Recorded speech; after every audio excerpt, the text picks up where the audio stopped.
जयति जिनो धृति धनुषा मिषुमाला भवति योगी योधानां यद्वा करुणामयी अपि मोह रिपुप्रहतये तीक्ष्णा। पंच परमेष्टि भगवान की जय। अनित्य पंचाशत प्रकरण में हम 50 श्लोक का स्वाध्याय कर चुके हैं। आज 51वें नंबर श्लोक से स्वाध्याय करेंगे।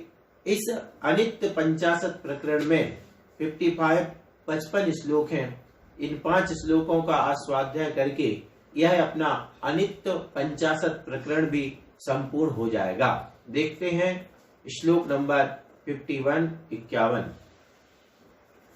कालेन प्रलयम् व्रजन्ति नियतं तेऽपि न चन्द्रादयः का वार्तान्यजनस्य कीटसदृशो शक्तिरदीर्घायुषः तस्मान् मृत्युमुपागते प्रियतमे मोहमुधा मावृतः कालः क्रीडति नात्र येन सहसा तत् किंचिदन्विष्यताम्। क्या है? जब वे इंद्र और चंद्र आदि भी समय पाकर निश्चय से मृत्यु को प्राप्त होते हैं, तब भला कीड़े के सदृश निर्बल एवं अल्पायु अन्य जन की तो बात ही क्या है। अर्थात वह तो निस्संदेह मरण को प्राप्त होवेगा ही होवेगा। इसलिए हे बब्बजीव, किसी अत्यंत प्रिय मनुष्य के मरण को प्राप्त होने पर व्यर्थ में मोह मत कर, किंतु ऐसा कुछ उपाय खोज जिससे वह काल यानी मृत्यु सहसा यहाँ क्रीड़ा ना कर सके। बहुत अच्छे उदाहरण से समझाया है कि जो इंद्र आदि होते हैं, देवों के इंद्र हैं, वे इंद्र कितनी विभूति संपन्न होते हैं, वे कितने वैभवशाली हैं, वैक्रियक शरीर है, अकाल मरण होता नहीं है। ऐसे इंद्र भी अपरंपार समृद्धि के धारक हैं, शक्ति के धारक हैं, वैभव है, उनके अधीनस्थ दास समान देव है, सब कुछ है, क्षण मात्र में यहां से वहां पहुंच जाते। लेकिन जब मृत्यु आती है तो उनको भी वह देह छोड़नी पड़ती है। अब आचार्य महाराज कह रहे, उन इंद्रों की से यदि तुलना की जाए तो ये मनुष्य अपन कैसे उनके सामने कीड़े मकोड़े और कैसे निर्बल एवं अल्पायु कीड़े के समान निर्बल है। हम इंद्र के सामने हैं ही, इंद्र की शक्ति के सामने हमारी शक्ति क्या है? तो कीड़े के जैसे हैं इंद्र के सामने। जब उसको ही निस्संदेह मरण प्राप्त होता ही होता है, उनका मरण होता है, तो फिर हम और आपकी तो बात ही क्या है। अर्थात कोई भी इस मरण से बच नहीं सकता है। तब फिर क्या करना? तब फिर ऐसा उपाय खोजो कि ये जो मृत्यु है ना, ये हमारे साथ क्रीड़ा ना कर सके, मतलब खेल ना खेल सके। खेल क्या होता? बार बार जिससे खेलते हैं। तो ऐसी मृत्यु भी क्या कर रही है? इस पर्याय में, उस पर्याय में, हर पर्याय में मृत्यु खेल जैसा हमारे साथ कर रही है। इसलिए ऐसा उपाय करना जन्म जरा मृत्यु विनाश नाय, तो जिससे फिर ये मरण होवे ही नहीं। ऐसा दो वरदान की फिर ना होवे जन्म द्वारा मरण द्वारा। तो ऐसे कार्य हमें करना चाहिए। बहुत स्पष्ट इंद्र का उदाहरण दे करके, जब इंद्र जैसे जिसके सामने हम एक छोटे कीड़े मकोड़े, निर्बल कीड़े मकोड़े के जैसे हैं, जब इंद्र नहीं बच सकता है मृत्यु से, तो हम और आपकी तो बात ही क्या है। इसलिए ऐसा काम करना चाहिए जिससे मौत के खेल से हम सदा सदा के लिए मुक्त हो सकें। अगला श्लोक है 52 नंबर श्लोक। संयोगो यदि विप्रयोग विधिना चेज्जन्म तन्मृत्युना संपच्चेद विपदा सुखम यदि तदा दुःखेन भाव्यं ध्रुवम् संसारित्र मुहुर्मुहुर्बहुविधा वस्थान्तर प्रोल्लसत् एषान्यत्वनटी कृतांगिनी सतः शोको न हर्षः क्वचित्। क्या अर्थ है? जहां पर प्राणी बार बार बहुत प्रकार की अवस्थाओं रूप वेशों की भिन्नता से नट के समान आचरण करते हैं, ऐसे उस संसार में यदि इष्ट का संयोग होता है तो वियोग भी उसका अवश्य होना चाहिए। यदि जन्म है तो मृत्यु भी अवश्य होनी चाहिए। यदि संपत्ति है तो विपत्ति अवश्य होना चाहिए। यदि सुख है तो दुख भी अवश्य होना चाहिए। इसलिए सज्जन मनुष्य को इष्ट संयोग आदि के होने पर तो हर्ष और इष्ट वियोग के होने पर शोक नहीं करना चाहिए। क्यों नहीं? क्योंकि सूर्योदय होगा तो सूर्यास्त भी होगा। इसी प्रकार आचार्य महाराज कह रहे संयोग हुआ है तो वियोग होगा। उदाहरण दिया नट का। जैसे नट क्या करता है, अनेक तरह के पात्र करता है। कभी किसी का रूप धारण कर लेगा, कभी किसी का रूप धारण कर लेगा, तरह तरह के खेल दिखाएगा। अब उससे क्या होगा? वह उसका अस्थायी रूप है, वह उसका अस्थायी है। मान के चलो दिन भर दिखाता रहा, शाम को तो उसे अपने वेश में आना पड़ेगा। आपने देखा होगा कई लोग कोई जैसे मान के चलो हनुमान जी का रूप धारण करके बाजार में आते हैं, कोई किसी का रूप, कोई मुखौटा लगा करके आता है। वो आते हैं लेकिन वो कितनी देर तक उसमें रहते हैं? 2 घंटे, 4 घंटे, 6 घंटे। फिर उसके बाद मान के चलो कोई रामलीला चल रही हो, रावण का रोल करे, राम का रोल करे, कितनी देर करेगा? फिर उसको अपने ओरिजिनल रूप में आना पड़ता। इसी प्रकार इस संसार में यह आत्मा नट की तरह विभिन्न खेल खेल रहा है। तो उस पर्याय का जो उसको संयोग होता है तो उसको छोड़ना भी पड़ता है। अब मान के चलो कोई राम का रूप लेकर के रामलीला में आया और शाम को मान के चलो रामलीला हो गई, उसके बाद उसको कहा जाए भैया ये उतारो कपड़े, तो क्या उसको अरे कहने की जरूरत ही नहीं, उसका रोल हुआ वो खुद ही उतार के रख देता है। क्यों? क्योंकि जो स्वयं का वेश है वो ज्यादा अच्छा है। इसी प्रकार आत्मा का जो सही स्वरूप है वह शाश्वत है, सुख देने वाला। और ये जो अपन वेश मनुष्य, नरक, देव, ये जो पर्याय ले रहे हैं, ये नट के समान खेल चल रहा है। लेकिन यहाँ एक बात सत्य है कि जैसे नट को अपने जो बनाया हुआ वेश है उसको छोड़ करके अपने वेश में आना पड़ता है, इसी प्रकार इस जीव को भी जो ये पर्यायों का वेश धारण करके नट जैसा कार्य कर रहा है वह छोड़ना पड़ता है। कहने का मतलब पर्याय का जिसका संयोग हुआ है उसका वियोग निश्चित है, और इष्ट संयोग हुआ है तो इष्ट का वियोग भी होगा। तो जो बुद्धिमान व्यक्ति है वे शोक नहीं करते हैं। इसके बाद 53 नंबर श्लोक, लोकाश्चेतसि चिन्तयत्यनुदिनं कल्याणमेवात्मनः कुर्यात् सा भवितव्यता गतवती तत्र यद्रोचते मोहोल्लासवसादति प्रसरितो हित्वा विकल्पान् बहून् रागद्वेष विसोज्जितैरिति सदा सद्भि सुखं स्थीयताम्।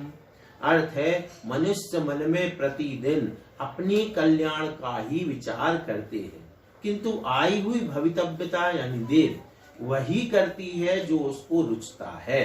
इसलिए सज्जन पुरुष राग द्वेष रूपी विष से रहित होते हुए मोह के प्रभाव से अतिशय विस्तार को प्राप्त होने वाले बहुत से विकल्पों को छोड़कर सदा सुख पूर्वक स्थित रहते हैं। क्या कहा गया यहाँ कि अपने मन में व्यक्ति क्या करता है, बहुत कल्याण की बातें सोचता है, ऐसा हो जाए, वैसा हो जाए, मैं ऐसा कर लूं, यदि ऐसा हो जाए तो ऐसा हो जाएगा, सब कुछ सोचता है। लेकिन होता क्या है, जो भवितव्यता, जो भाग्य है, जो भवितव्यता दैव है, तो भाग्य के अनुसार होता है, हमारे सोचने से नहीं होता है।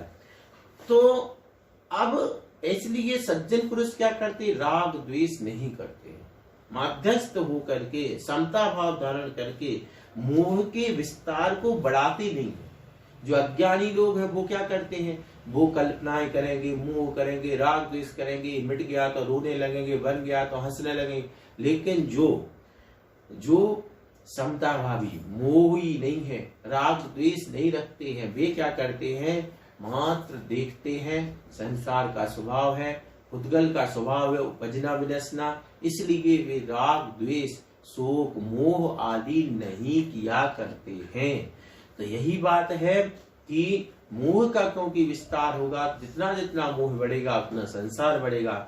इसलिए कल्याण का विचार करना दुखदायक नहीं है, लेकिन विचार के पूर्ण नहीं होने पर जो इष्ट अनिष्ट की कल्पनाएं होती हैं वे दुखदायी है।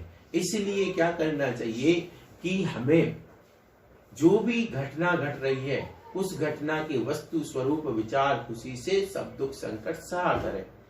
तो जब मन में कुछ अपन ने अच्छा सोचा, यदि वैसा नहीं होता है तो उसको ये समझ करके कि इतना हमारा पुण्य ही नहीं है, इस प्रकार का सोच का ऐसा ही होना था, ऐसा सोच करके उस समय अपने मन को शांत चित्त रखना चाहिए, राग द्वेष मोह नहीं करना चाहिए। तो जो ज्ञानी है वह इस प्रकार के मोह से बढ़ने वाला जो विस्तार है उसके विकल्पों को छोड़ करके सुखी रहता है, और जो अज्ञानी है वो ऐसा हो गया वैसा हो गया रोता ही रहता है जिंदगी भर।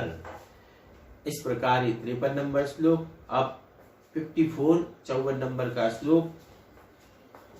लोकाग्रह प्रियतमा सुत जीवितादि वाताहतध्वज पटाग्रचलम समस्तम व्यामोहमत्र परिहृत्य धनादि मित्रे धर्मे मतिम कुरुत किम बहुभिरवचोहि। अब आचार्य महाराज कह रहे, हे भव्य जनों, अधिक कहने से क्या, जो गृह स्त्री पुत्र और जीवित आदि सब वायु से ताड़ित ध्वजा के वस्त्र के अग्रभाग के समान चंचल है, उनके विषय में तथा धन एवं मित्र आदि के विषय में मोह को छोड़कर धर्म में बुद्धि करो। अब आचार्य महाराज कह रहे हैं, यहाँ तक कितने 53 श्लोक कह चुके हैं एक अनित्यता बताने के लिए। अब आचार्य महाराज कहते ये भक्तजनों कितना अधिक कहें, कहाँ तक कहें, इतना समझ लो कि जो घर है, स्त्री है, पुत्र है, जीवन है, ये सब हवा के द्वारा जैसे ध्वजा का अग्रभाग बिल्कुल ऊपरी कोना समझ लो, वो जैसे क्या होता है, चंचल है। बस जैसे हवा चल रही है तो वो जो झंडा है उसको झंडा हिल रहा है, बस ऐसे ही है ये चंचल। कैसे धन स्त्री पुत्र मित्र आदि चंचल, कितनी देर स्थिर रहेंगे, कितनी देर स्थिर रहेगा झंडा, हवा चल रही है, अपनी जो ध्वजा लगी हुई है कितनी देर स्थिर रहेगी, नहीं रह सकती। क्यों? क्योंकि हवा चल रही है। इसी प्रकार संसार में भी इनके कर्मों की हवा चल रही है। तो क्या होता है कि ये जो चीजें हैं जो वे संयोग से प्राप्त हुई हैं वे सब भी ज्यादा देर स्थिर रहे, क्योंकि हमारे कर्म का जब उदय आएगा, असाता का उदय आता है, वैसे ये चीजें हमसे छूट जाती हैं। तो यहाँ क्या कहा, अधिक कहने से कोई लाभ नहीं है, ये चीजें चंचल हैं और इनका स्वभाव विनाशिक है, छूटने वाला है। ऐसा सोच करके हर्ष विषाद नहीं करें। अंतिम श्लोक इस अनित्य 50 प्रकरण का 55 नंबर श्लोक। पुत्रादि शोक शिखि शांति करी यतीन्द्र श्री पद्म नंदी वदनाम्बुध रप्रसूति सद्बोध सस्य जननी जयतादनित पंचाशदुनन्नत धियामृत सद्बोध सस्य जननी जयतादनित पंचाशदुन्नत धिया ममृतैक वृष्टि। क्या अर्थ है?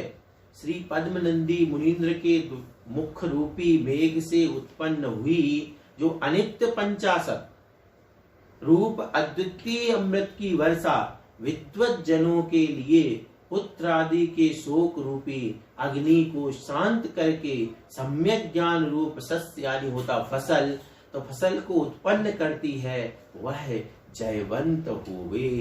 यह जो अनित्य 85 प्रकरण है, ये कैसा है? अद्वितीय अमृत की वर्षा। यह अद्वितीय अमृत की वर्षा है, जिससे क्या होता है? जो शोक रूपी अग्नि है वह शांत होती है। जैसे आग लगी हो कहीं पर, तो फसल में आग लग गई हो, आग लग रही हो, पूरा खेत जलने वाला है, उस समय यदि पानी डाल दिया जाए तो क्या वह आग बुझ जाती है। इसी प्रकार जो इस अनित्य संसार में क्या है? शोक, पुत्र आदि के शोक रूपी आग में जो व्यक्ति जल रहा मोह के कारण, इस आग को कैसे समन किया जा सकता है? तो इस अनित्य 85 रूपी अद्वितीय अमृत से। अद्वितीय अमृत की वर्षा है। तो अद्वितीय अमृत की वर्षा, जब अनित्य भावना का चिंतन किया जाता है, संसार, शरीर, भोग, स्त्री, पुत्र, मित्र आदि के अनित्यता का चिंतन किया जाता है, जो उदाहरण दिए, इन उदाहरण को देख देख कर जब इंद्र ही नहीं बचता तो मैं कहां बचूंगा, ऐसे जब उदाहरण देखे जाते हैं, तो फिर व्यक्ति की जो शोक की आग लगती है वह बुझ जाती है। अपन भी देखते हैं, जब किसी के यहाँ किसी का मरण हो जाता है तो क्या होता है? समझाते हैं जो लोग होते हैं, हालांकि खुद नहीं समझते हैं लेकिन दूसरों को तो समझाते ही हैं। तो कई बार तो क्या होता कि जैसे जिसको अपन कहें कोई मुंह फट आदमी, तो बिल्कुल मुंह फट हो तो कई बड़े मतलब जोक जैसी स्थिति या मजाक या हंसी की स्थिति बन जाती है। एक जगह क्या हुआ, कई एक हमारी खैर मिलने वाले हुए थे, तो अन्य समाज थे, उन्होंने क्या किया कि एक व्यक्ति के पिताजी एक्सपायर हुए, उसको बहुत ज्यादा मोह था पिताजी से, तो जब दाह संस्कार चल रहा था वहां पे बोले कि तू बड़ा रो रहा है। अब वो राजस्थानी में बोले, था कोई बाप मरो की मारो भी बाप मरो। अब मतलब तो दुनिया के बाप मरे तो यार रोए की, मतलब इस तरीके से ऐसे रोया जाता है क्या? मतलब कहने का मतलब वो बिल्कुल इस तरीके ठेठ भाषा में बोल गए। अब वो वहां मजाक का ही विषय बन गया। कहने का मतलब ये, हालांकि वो सच्चाई है, व्यवहारिकता में गलत हो गया, लेकिन वो सच्चाई है कि था कोई बाप मरो की, मतलब दुनिया के सबके जाते हैं, लेकिन वहां व्यवहारिकता में चूंकि अपन उसको गलत कह सकते, लेकिन यह जो सत्य की दृष्टि से विचार किया जाए तो सत्य तो यही है कि सब अपनी जैसे जिसकी आयु कर्म होता है उसके अधीन है, आयु पूर्ण होती है, मरण हो जाता है। तो ये संसार की ऐसी स्थिति है। इसमें क्या है, जब शोक की आग लगती है तो उस समय इस अनित्य 85 को कोई याद करता है, उदाहरण के माध्यम से समझता है, तो वह शोक रूपी अग्नि पर यह अनित्य 85 अमृत की वर्षा करने जैसा होता है। जैसे वर्षा होने पर फसल बच जाती है, आग लग रही जिस फसल में, वह फसल बच जाएगी यदि वर्षा हो जाए, तो उसी प्रकार शोक में जल रहा यह व्यक्ति है, यदि इसको यह अनित्य 85 रूपी अमृत की वर्षा करा दी जाए तो वह भी शोक में जलने से, मोह में जलने से बच सकता है। इस प्रकार आज हमने यहाँ पर सबसे पहले अपना धर्मोपदेश प्रकरण था, फिर उसके बाद दूसरे नंबर पे दानोपदेश था, और दानोपदेश के बाद अब ये तीसरा अनित्य 85 प्रकरण पूर्ण हुआ। यहाँ तक आकर के हम 307 श्लोक पूर्ण कर चुके हैं। 307 श्लोक का मतलब ये हो गया कि हमारा 30% कोर्स, 30 से भी ज्यादा ही समझ लो, 30% कोर्स कंप्लीट हो गया है। और जब 30% हो गया, 30 से भी ज्यादा 35% लगभग कोर्स हो गया है। और अब जो बचा हुआ है वह भी इसी प्रकार से निरंतर स्वाध्याय करने से हमारा पूर्ण होगा।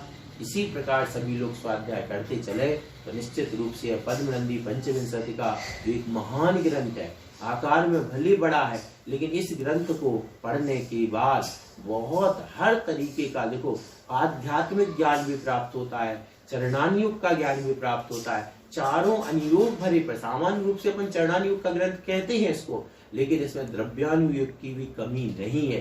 तो ऐसा यह अलौकिक ग्रंथ है जिससे बाह्य प्रवृत्ति भी हमारी सुधरती है और आंतरिक मन की विशुद्धि भी बढ़ती है।